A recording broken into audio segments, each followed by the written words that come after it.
Oi, gente, tudo bem? Estamos aqui para mais uma aula do canal No Mundo da Farmacologia. Hoje nós vamos dar continuidade ao último vídeo que foi falando sobre agentes anti-inflamatórios. Nós falamos dos AINES, né? Então nós iniciamos a citar as classes e hoje nós vamos dar continuidade. A aula infelizmente ficou muito grande e essa aula vai complementar. Eu dividi para não ficar ainda mais extensa. Essa aula de hoje, então, vai complementar. Para quem não me conhece, eu sou a professora Priscila, sou PhD em farmacologia. E nesse canal, no Mundo da Farmacologia, eu trago para vocês alguns vídeos com temas únicos, né? Tentando o máximo possível fazer vídeos curtos, para que vocês tenham um bom entendimento, para que vocês possam estudar a farmacologia de uma forma simples e fácil. Então, nós vamos hoje dar continuidade à aula da semana passada. Para quem perdeu, nós temos já 2 vídeos sobre anti-inflamatórios. O primeiro vídeo a gente explica o que é o processo inflamatório, né? Então, é muito interessante, é muito importante saber como ocorre o processo inflamatório, porque aí fica muito mais fácil o entendimento de como esses anti-inflamatórios, esses agentes anti-inflamatórios vão agir dentro do nosso corpo, se a gente sabe o que o processo inflamatório causa no nosso corpo. Então, nós temos um vídeo só sobre processo inflamatório, explicando de forma bem reduzida, bem concisa, o efeito imunológico, o efeito da liberação de substâncias no nosso corpo que vão levar a esse processo inflamatório, ok? Então, hoje a gente vai continuar o vídeo passado. Então, na aula passada a gente iniciou falando dos agentes anti-inflamatórios, quem são, e a gente pegou e dividiu esses agentes de acordo com as suas derivações, né? Derivações químicas. Então, existem várias formas de classificação desses anti-inflamatórios. Existem alguns autores que não classificam paracetamol como anti-inflamatório. Como a gente falou na aula passada, o efeito dele anti-inflamatório é muito pequeno, mas existe sim um pequeno efeito anti-inflamatório. Então, nós classificamos de acordo com as derivações químicas, né? Então, nós vimos os derivados dos salicilatos, do paraminofenol e do ácido acético. Hoje nós vamos ver os derivados do ácido propiônico, vamos falar do ibuprofeno, naproxeno, flurbiprofeno, fenoprofeno, cetoprofeno e oxaprozina. Vamos falar dos derivados dos ácidos enólicos, que são os oxicans, né? Então, vamos falar aqui do meloxicam e do piroxicam. E vamos falar dos derivados da pirazolona. Então, nós temos a fenilbutazona, oxfenbutazona, antipirina, aminopirina e a dipirona.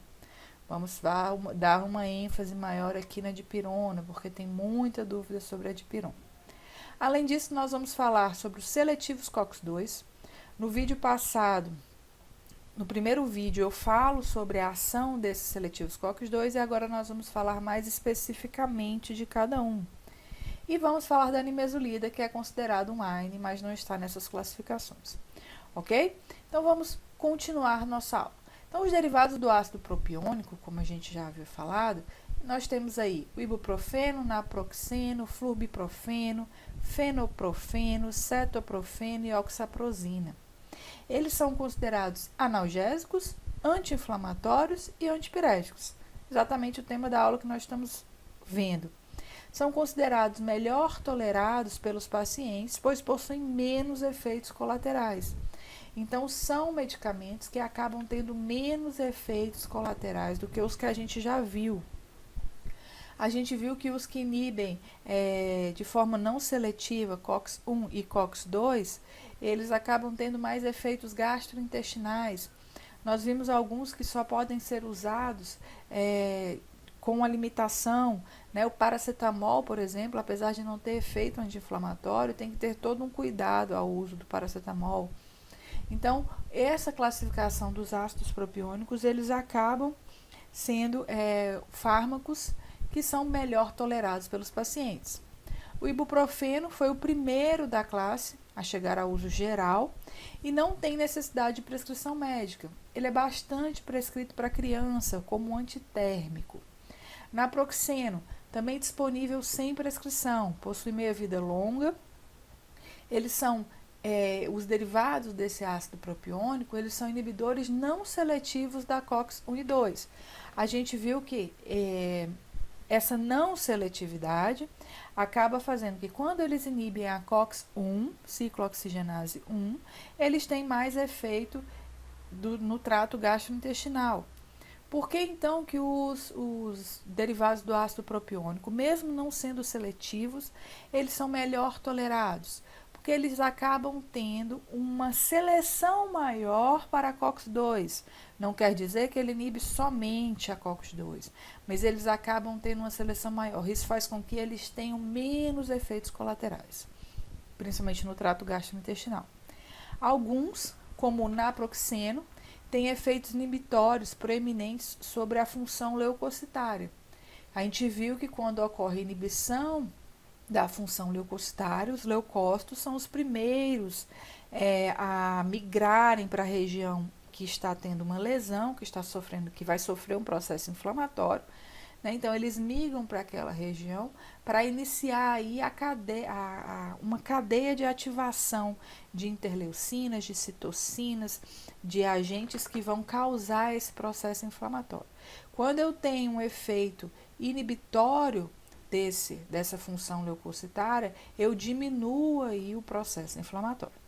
Então, eles variam na potência da inibição da COX. Então, esses fármacos todos inibem não seletivamente COX-1 e 2, tendo uma preferência maior pela COX-2. O naproxeno, especialmente, tem um efeito inibitório na função leucocitária, que faz com que ele tenha ainda mais um fator melhor no processo inflamatório, anti-inflamatório, e a potência deles vai depender da sua capacidade de inibição da COX. Então, eles são usados para artrite, osteoartrite, dores generalizadas, espondilite, artrite gotosa aguda, tendinite, bursite, enxaquecas, dismenorreia primária, que é a dor, as cólicas menstruais, né? Então, eles são alguns estudos acabam comparando esses fármacos, esses derivados do ácido propiônico, a sua eficácia ao do ácido salicílico quanto à ação analgésica e anti-inflamatória, para controle de sinais e sintomas como artrite reumatoide. Então, a gente viu que o ácido salicílico é bastante usado para artrite reumatoide e osteoartrite. Mas, e esses fármacos derivados do ácido propiônico acabam tendo uma ação comparada do ácido salicílico, mas tem uma tolerabilidade maior. Então, quem possui uma intolerância ao ácido acetilsalicílico, ele também vai ser intolerante aos derivados do ácido propiônico. Então, se a pessoa não pode usar ácido acetilsalicílico, ela não pode substituir pelos derivados do ácido propiônico, porque provavelmente ela vai ter uma intolerância aí, uma intolerância cruzada. Quais são as interações desses medicamentos? Então, demonstrou-se que o ibuprofeno interfere nos efeitos antiplaquetários do ácido acetilsalicílico. A gente viu que o ácido acetilsalicílico, além do efeito dele analgésico, anti-inflamatório, antitérmico, ele tem um efeito antiplaquetário, ele é bastante utilizado para isso hoje em dia.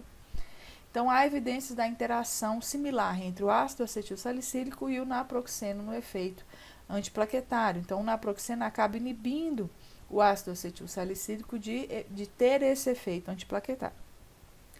Derivados do ácido propiônico, se forem usados juntos com a varfarina, você tem um aumento de sangramento. Então, a varfarina também tem esse efeito antiplaquetário, né? Então, você acaba tendo aumento do processo de sangramento desse paciente.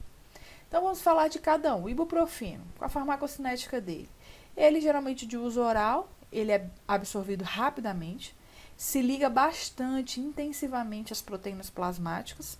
Isso quer dizer o quê? Pouca parte dele fica livre para ter ação, mas ele, olhando por outro lado, ele fica mais tempo dentro do organismo porque ele fica ligado a proteínas, e quanto mais ligado a proteínas, mais difícil a excreção, né? Então, a meia-vida dele é de 2 horas, sofre metabolismo hepático e a excreção é renal.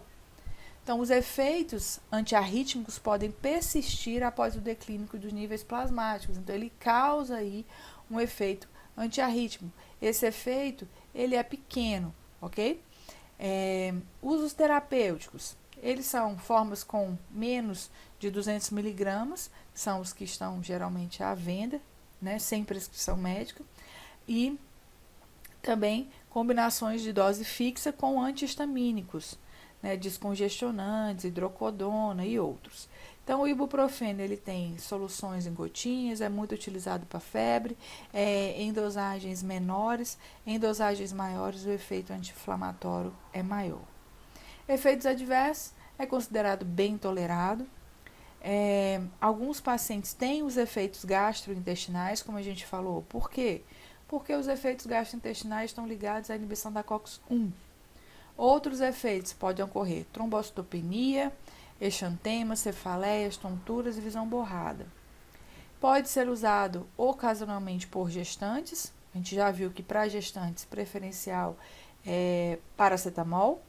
Né? Então, paracetamol é o de uso para a gestante. Caso o paracetamol não resolva o problema da gestante, o médico, né, o obstetra dessa gestante, pode aí prescrever outros fármacos anti-inflamatórios, mas o de preferência é o paracetamol. Então, o ibuprofeno ele pode ser usado ocasionalmente, né? Tem uma preocupação desse uso dele, né, quanto aos seus efeitos, quando a mulher já está no final da gestação, nos últimos 3 meses, pode incluir um atraso no parto, né? Então, se esse uso for constante, um uso ocasional, isso não acontecerá. Também pode ser usado por mulheres que estejam amamentando, desde com cautela, e podem ser usados por crianças. Aí nós vamos falar do naproxeno. O naproxeno, que a gente viu que também tem aquela ação leucocitária, inibição da função leucocitária, ele também é vendido sem prescrição médica e tem doses, com doses menores de 200 miligramas, mas ele tem doses maiores também. Então, é indicado para artrite, osteoartrite, espondilite, praticamente as mesmas indicações do ibuprofeno. Como a gente já tinha visto, ele inibe migração de leucócitos, e no caso da artrite, é o que dá menos efeitos colaterais e menos toxicidade gástrica. Então, se ele tem menos efeitos colaterais, menos toxicidade gástrica, tem um efeito terapêutico semelhante aos outros, ele acaba sendo preferido, né, o mais utilizado para os casos de artrite. Ele é utilizado por via oral, né, bem administrado, bem absorvido. Ele não deve ser utilizado junto com alimentos, porque ocorre um retardo na taxa de absorção, né? Mas a absorção vai acontecer, só que ocorre um retardo nessa absorção. Então, o efeito vai ser mais demorado. Seus metabólitos são excretados pela urina. Ainda, o naproxeno liga-se quase completamente às proteínas plasmáticas, como a gente viu. Então, pouca parte dele fica livre para exercer a função. O que isso significa farmacocineticamente?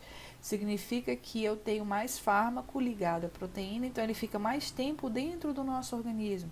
Porque a gente sabe que proteínas na filtração glomerular, lá nos rins, elas não passam. Então, se ele está ligado à proteína, ele forma um complexo grande, ele não vai ser excretado facilmente. Então, ele pode atravessar a placenta e ele pode aparecer também no leite, né? Então, ele pode ultrapassar essas barreiras. Os efeitos, risco de infarto, que pode ser reduzido pelo naproxeno, comparado com ácido acetilsalicílico. Sua meia-vida é mais longa, né? Que a gente tem uma ligação maior às proteínas plasmáticas. E tem alguns efeitos gastrointestinais, né? Podem ocorrer. Esses efeitos com menor gravidade, efeitos no sistema nervoso central, nós temos sonolência, dor de cabeça, tontura, depressão e ototoxicidade. Pode ocorrer pruridos e problemas dermatológicos, mas eles são bem menos comuns. A gente tem outros derivados, para a gente não ficar repetindo, né? Porque eles acabam tendo o mesmo mecanismo de ação, a farmacocinética é bem semelhante. Vamos falar de uma forma reduzida, só algumas diferenças entre eles. Então, a gente falou dos dois principais, naproxeno e ibuprofeno, mas nós temos também o fenoprofeno, que eles são doses orais, são incompletamente absorvidos, então ele já tem uma dificuldade de absorção. Os efeitos gastrointestinais são semelhantes ao do ibuprofeno ou do naproxeno. Logo, se ele é menos absorvido, ele acaba sendo menos utilizado, né? O cetoprofeno, além da inibição da COX, ele estabiliza membranas lisossômicas e antagoniza ações da bradicinina. Então, cerca de 30% dos pacientes experimentam efeitos gastrointestinais leves e menos intensos se for tomado com alimentos ou antiácidos. Então, os alimentos aí acabam evitando esses efeitos gastrointestinais. Ele se liga e estabiliza membranas lisossômicas e antagoniza a ação da bradicinina. Para quem não lembra, a bradicinina ela vai estar lá no nosso plasma e ela é produzida por quase todos os tecidos do nosso organismo. Tem uma ação anti-hipertensiva, né? Então, quando ele antagoniza a ação da bradicinina, que tem uma ação anti-hipertensiva, eu estou permitindo que esse paciente tenha uma hipertensão. Então, pacientes que têm hipertensão não devem fazer o uso do cetoprofeno. Né? Então, ela tem uma ação anti-hipertensiva e controla a pressão sanguínea, porque vai aumentar a pressão sanguínea. Né? Então, a bradicinina e o cetoprofeno tem essa antagonização da bradicinina, logo, uma característica é pacientes com hipertensão, uma pressão descontrolada, não devem fazer o uso do cetoprofeno por longos períodos. A gente tem o fluorbiprofeno, que é disponível na forma de comprimidos e como solução oftálmica, que é bastante utilizado, indicado para miose intraoperatória. E nós temos a oxoprosina. Os níveis plasmáticos de pico não são alcançados antes de 3 a 6 horas, né, após a dose oral, então ela tem uma demora aí de efeito, ao passo que a meia-vida é de 40 a 60 horas, né? Então, o que possibilita uma aplicação de dose única diária, ok? Então, aí depende de como esse paciente precisa. Se o negócio for mais imediato, ela demora mais, né? Se for um tratamento que não precisa ser tão imediato, um analgésico tão imediato, um anti-inflamatório tão imediato, ela faz uso de uma dose única, porque aí é um comprimido só ao dia, os efeitos gastrointestinais vão estar reduzidos, né, porque a meia-vida dela é bastante prolongada. Por que essa meia-vida é prolongada? Ligação a proteínas plasmáticas, ok? Então, a gente tem aqui as dosagens que existem, né, habituais desses fármacos que a gente viu derivados do ácido propiônico. Então, por exemplo, o ibuprofeno tem de 400 a 800 miligramas, 3 a 4 vezes ao dia. Naproxeno, suspensão e comprimidos de 250 a 500 miligramas, devem ser usados 2 vezes ao dia. O fenoprofeno, de 300 a 600 miligramas. Cetoprofeno, 50 a 75 miligramas, de 3 a 4 vezes ao dia. O fluorbiprofeno, de 50 a 75 também, de 2 a 4 vezes ao dia. E a oxaprosina, de 600 a 1.200 miligramas uma vez ao dia. Então, a gente vê que a dosagem dela é bem alta, mas é porque ela tem uma ligação a proteínas plasmáticas bastante grande, o que permite que ela fique bastante tempo no nosso organismo, meia-vida bastante longa. Então, agora a gente vai passar para os derivados dos ácidos enólicos, né? São os oxicans. Quem são os oxicans? Os mais conhecidos, meloxicam, piroxicam. Então, como todos os outros, eles inibem a COX, né? COX-1 e COX-2. Tem atividade anti-inflamatória, analgésica e antipirética, como todos que a gente está vendo. A professora Sara tem repetido isso direto. Tenho. Por quê? Porque alguns têm uma atividade anti-inflamatória maior, outros são analgésica maior, outros são mais usados como antipirético, mas isso não quer dizer que eles não apresentem essa atividade. Só quer dizer que se eu tenho uma ação inflamatória, uma artrite, eu tenho a preferência por um tipo de medicamento. Se eu tenho uma ação, uma febre, eu tenho a preferência de um antipirético em relação a outro, ok? Então, em geral, eles são inibidores não seletivos da COX, né? Embora o meloxicam apresente uma seletividade modesta à COX-2, como a gente já conversou que alguns outros também apresentam, como o ibuprofeno, naproxeno, eles têm uma seletividade um pouco maior para a COX-2, o que faz com que eles tenham menos efeitos do trato gastrointestinal, menos efeitos colaterais desse trato. Inibem a degradação dos proteoglicanos e colágeno na matriz cartilaginosa, possuem eficácia similar do AS, né, do ácido acetilsalicílico, da indometacina, do naproxeno, no tratamento a longo prazo de artrite reumatoide e osteoartrite. A principal vantagem desses compostos é a meia-vida, que é bastante longa, o que permite o uso em dose única diária e traz menos efeitos gastrointestinais. Então, os oxicams, né, meloxicam e piroxicam, acabam tendo um efeito aí maior. Eles têm um efeito analgésico bastante importante e anti-inflamatório, principalmente para artrite, né, osteoartrite, artrite reumatoide e osteoartrite. Tem uma meia-vida longa, né, e podem ser utilizados dose única diária, e eles têm aí uma ação em relação ao efeito gastrointestinal reduzido por causa dessa seletividade um pouco maior a COX-2. Então, o meloxicam ele é bastante indicado para a osteoartrite, né, com essa seletividade a COX-2, causam menos lesões gástricas se comparado ao piroxicam, certo? E ele possui um efeito antiplaquetário, então tem que ter cuidado se o paciente já usa outro fármaco ou se não pode ter esse efeito, dependendo do tempo que ele vai utilizar esse meloxicam, ok? Aí, a gente vai passar agora para os derivados da pirazolona, os últimos derivados que nós vamos ver aqui. Então, nós temos a fenilbutazona, oxifenbutazona, antipirina, aminopirina e a dipirona.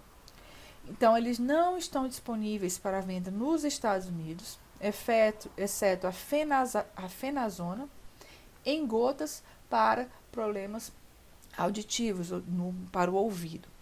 Né? Esses fármacos foram usados clinicamente por muitos anos, porém, seu uso foi abandonado por causa da capacidade, da propensão de causar agranulocitose irreversível e morte. Então, esses fármacos eles são proibidos nos Estados Unidos, mas aqui no Brasil alguns ainda são utilizados. Então, eu tenho aqui a fenilbutazona, aqui a antipirina, a aminopirina e a dipirona, certo? Então, a dipirona, de administração oral, ela foi introduzida na Europa, pois os estudos sugeriram que o seu risco de efeito era similar ao do paracetamol e menor do que o ácido acetilsalicílico, porém o uso ainda é limitado. Aqui no Brasil é de livre comercialização. Então, nós temos aí as agências de saúde ainda não têm bem definido. Por que, professora, que esses fármacos não são bem definidos? Porque o mecanismo de ação deles não está completamente elucidado. Então, quando se tem dúvidas sobre o mecanismo de ação e temos apresenta esses efeitos adversos, acaba que muitos países impedem o uso, já que você tem outros fármacos de substituição. Aqui no Brasil prevaleceu, então a gente vai falar um pouco da dipirona, que é bastante utilizada, de venda livre, né, usada de crianças a idosos, né? Então, o uso terapêutico como analgésico, antipirético, e ele pode ser usado como espasmolítico, muito utilizado em dores e febre.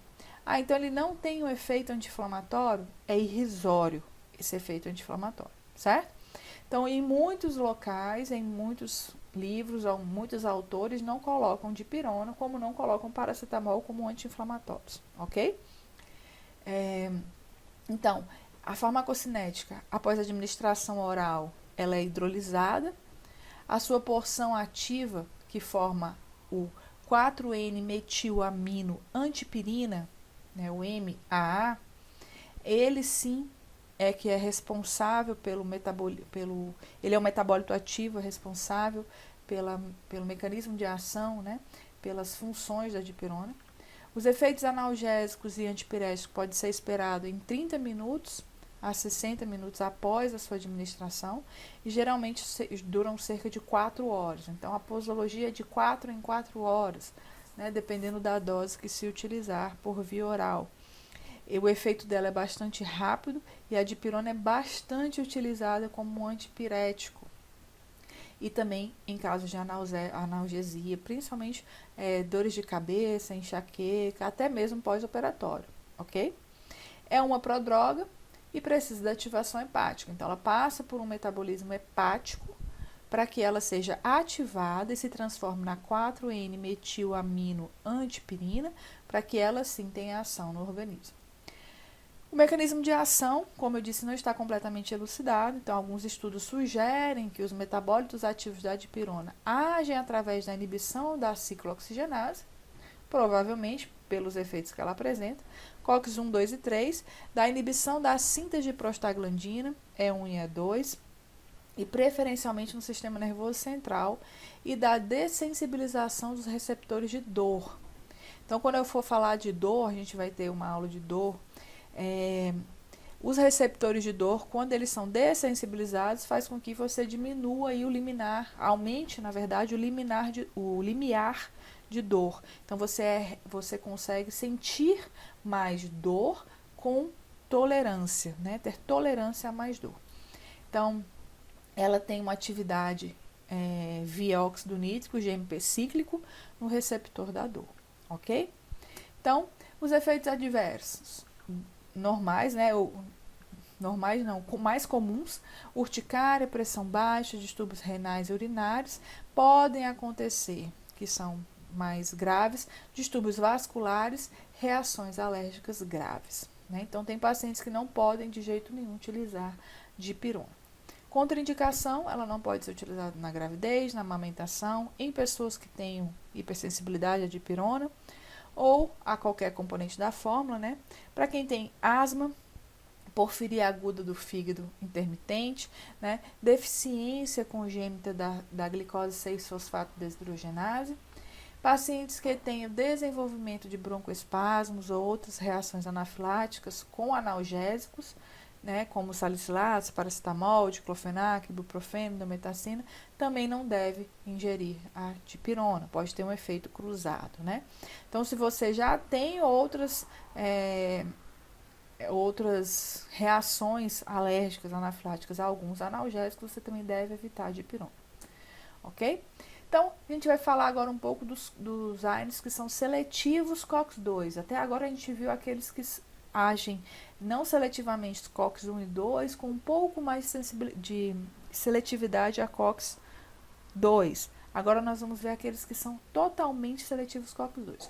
Como eu expliquei lá no primeiro vídeo de anti-inflamatório, quando se inibe seletivamente COX-2, o que a gente está permitindo a esse organismo? Que a COX-1, que é constitutiva e tem função fisiológica no nosso organismo de proteção gástrica, principalmente, ela aí não sendo inibida, nós não temos a desproteção gástrica. Não tendo a desproteção gástrica, eu evito efeitos gastrointestinais, efeitos adversos.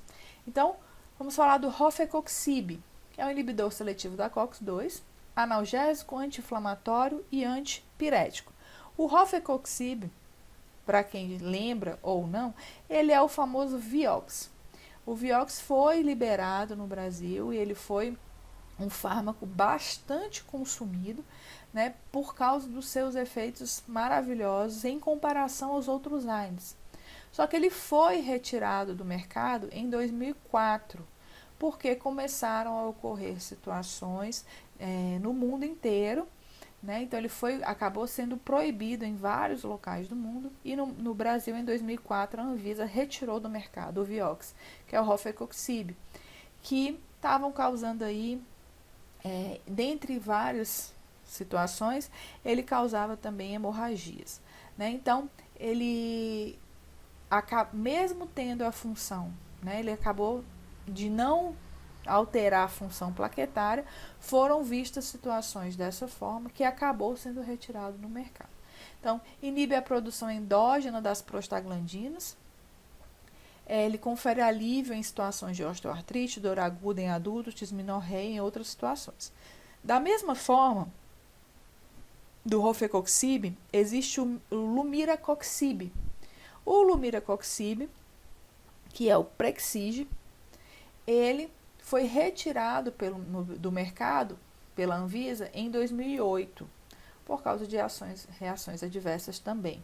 E o Eterocoxib, que é o Arcoxia, nessa miligrama. Ah, professor, o Vioxx foi completamente retirado, ok, gente?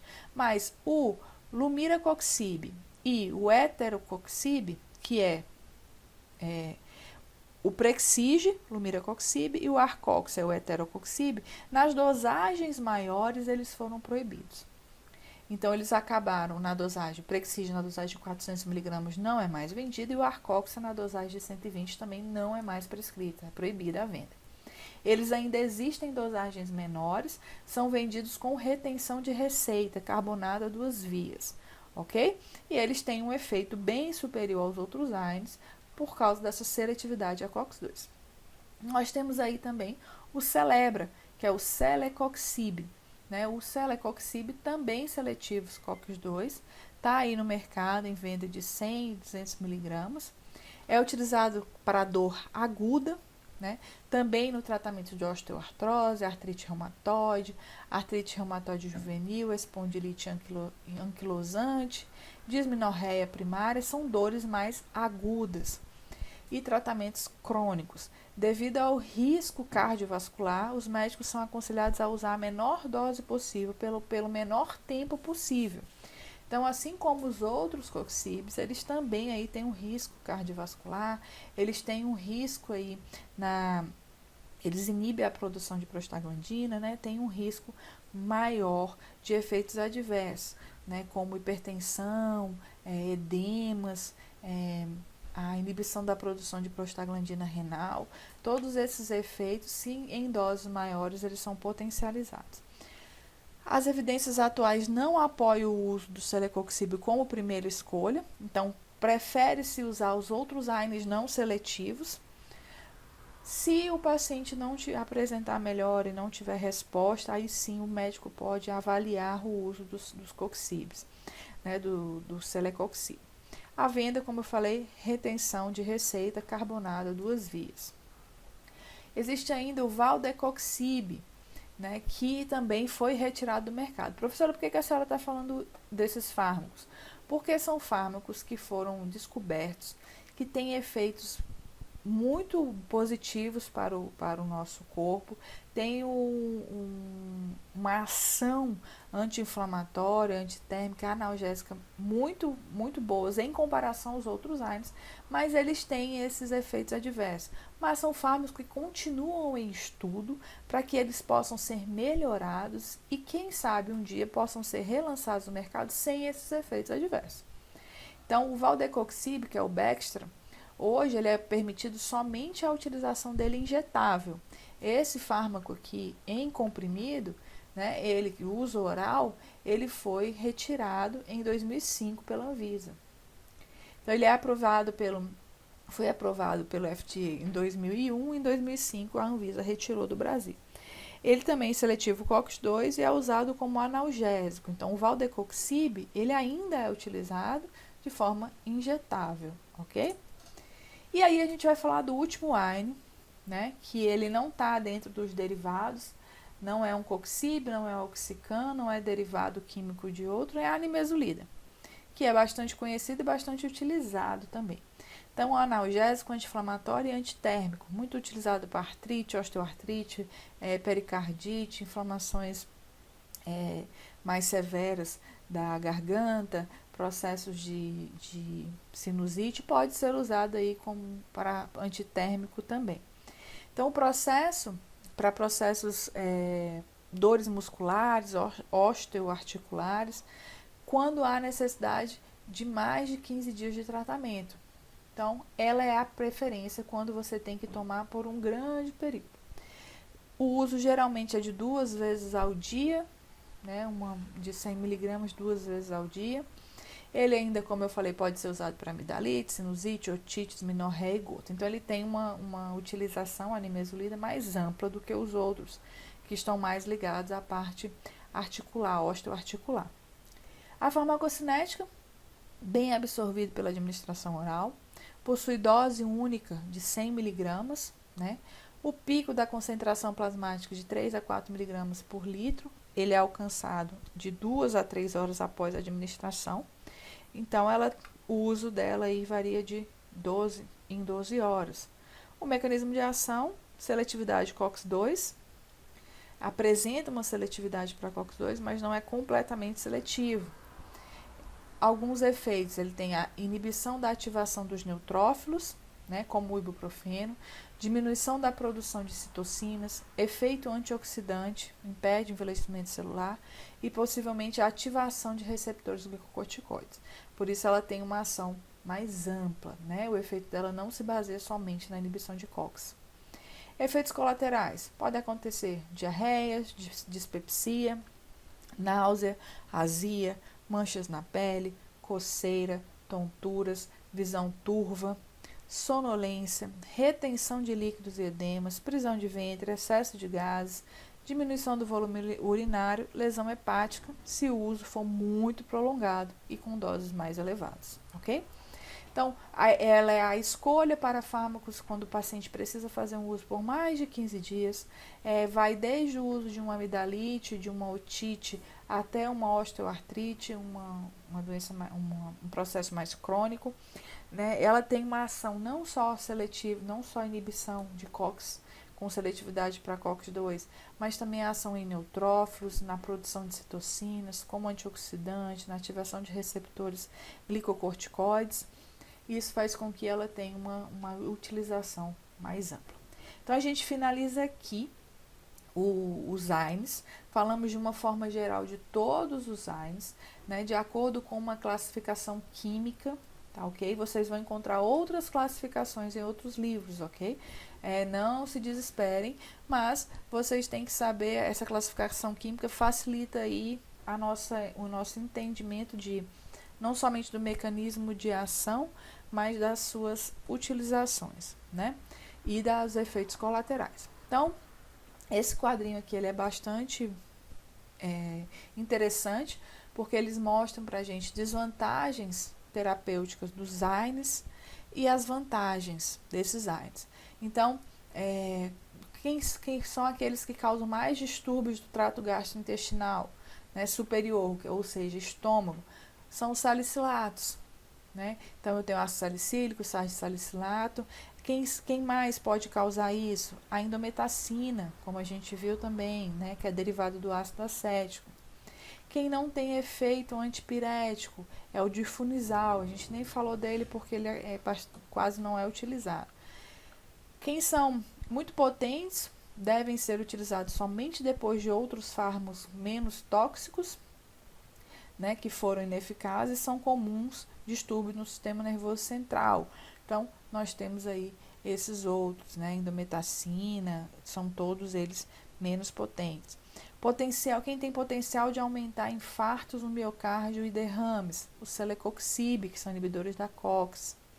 Com relação às vantagens, baixo custo e longo histórico, né, utilizado há muitos anos, tem histórico de segurança, ácido acetilsalicílico. Menor irritação do trato gastrointestinal do que o ácido acetilsalicílico, nós temos o difunizal, mas aí também nós temos os outros, os oxicans, né? Nós temos os inibidores da COX, né? Menor irritação do trato gastrointestinal. Meia vida longa, que permite a administração diária ou 2 vezes ao dia. Aí a gente viu também que temos os oxicans, piroxicam e meloxicam. Quem tem menor toxicidade, melhor aceitação pelos pacientes, a gente viu que são todos os derivados do ácido propiônico. O naproxeno é considerado por alguns especialistas como o AINE mais seguro. A gente viu que ele tem um efeito de inibição leucocitária e ele tem um efeito plaquetário também. Então, o naproxeno, além da inibição mais seletiva para COX-2, ele ainda é considerado por alguns o mais seguro. Quem causa menor irritação gastrointestinal do que o ácido acetil salicílico? Todos os inibidores da COX, seletivos COX-2, ok? Então, aí é só um resumo de tudo que a gente viu no primeiro vídeo e no segundo vídeo, né? E aqui nós temos os nomes comerciais de todos esses que a gente estudou.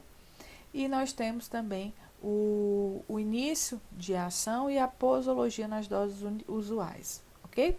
Então, por exemplo, o ácido acetilsalicílico, a aspirina, a ação analgésica dele, anti-inflamatório e antitérmico, e ele tem o início de ação em 5 minutos, 30 minutos, com uma posologia de 6 em 6 horas. A gente tem os diclofenacos, como o cataflam, ação analgésica, anti-inflamatória e antipirética. E ele tem uma ação de 15, 30 minutos e posologia de 8 em 8 horas. O naproxeno, a ação analgésica, anti-inflamatória, o antipirético dele é o efeito antipirético dele é um pouco menor, ele não é escolha para diminuição de febre.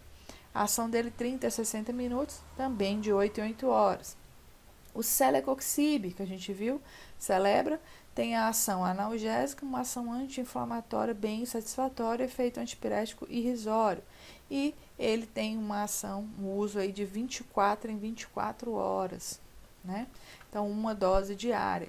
A dipirona tem uma ação analgésica bem maior, uma ação antipirético maior, um efeito anti-inflamatório inexistente, irrisório, assim como o do paracetamol, e ela deve ser usada de 6 em 6 horas, em alguns casos até de 4 em 4 horas. O paracetamol também é efeito analgésico e antipirético, o anti-inflamatório dele é bem reduzido, quase irrisório, e também deve ser usado de 6 em 6 horas. A gente falou no vídeo passado sobre a hipertoxicidade hepática causada pelo uso exagerado do paracetamol ou o uso dele concomitante com drogas de abuso, como o álcool, né? Então, a gente finaliza por aqui. Eu espero que vocês tenham gostado das aulas. Quem gostou, dá um like no vídeo, compartilhe o vídeo, se inscrevam no canal para me ajudar. A próxima aula a gente vai continuar falando de anti-inflamatórios, né? A gente ainda vai ver glicocorticoides, altacoides, então nós vamos continuar vendo os anti-inflamatórios.